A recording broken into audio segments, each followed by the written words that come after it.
নমস্কার বন্ধুরা, আজকে আমরা অঙ্কের এমন একটা ট্রিক্স জানবো যাতে এই ভগ্নাংশগুলো কোনটা ছোট কোনটা বড় 5 সেকেন্ডের মধ্যে যেন আমরা সেটা বের করতে পারি। তো আপনারা দেখতে থাকুন। প্রথমে দেখে নেব যে এই সমস্ত ভগ্নাংশগুলো সব প্রকৃত ভগ্নাংশ, কারণ এর লবগুলো ছোট, হরগুলো অনেক বড়। তো তার জন্য আমরা সবথেকে প্রথমে 53 আর 59-এর পার্থক্য দেখে নেব, যেটা হয়ে যাবে 6, আর 25 আর 28-এর পার্থক্য হয়ে যাবে 3, 41 আর 45-এর পার্থক্য হয়ে যাবে 4, আর 93 আর 105-এর পার্থক্য হয়ে যাবে 12। তো 6, 3, 4, 12, 6, 3, 4, 12, এই চারটে সংখ্যার আমরা এলসিএম বের করব। এলসিএম আসবে 12। তো এলসিএম যখন 12 বেরোবে, আমরা এই প্রথম ভগ্নাংশের 6 যেটা পার্থক্য রয়েছে সেটাকে 12-র সাথে তুলনা করার জন্য 6-এর সাথে 2 গুণ করতে হবে।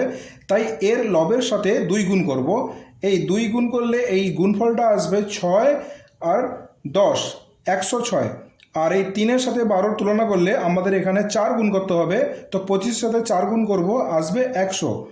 আর এই 4 আর 12-র সাথে তুলনা করলে আমরা 3 গুণ করতে হবে এলসিএমের সাথে সমান করার জন্য। তো 3কে 41-এর সাথে গুণ করব, 1, 2, 3।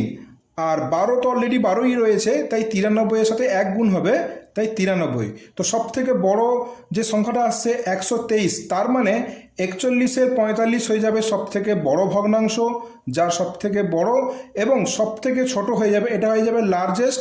আর সব থেকে ছোট হচ্ছে 93, তার জন্য এই ভগ্নাংশ হয়ে যাবে সব থেকে ছোট, স্মলেস্ট। আমার ভিডিওটা কেমন লেগেছে আপনারা জানাবেন, আমার চ্যানেলকে সাবস্ক্রাইব করবেন, আমার ভিডিওকে লাইক করবেন। Thank you.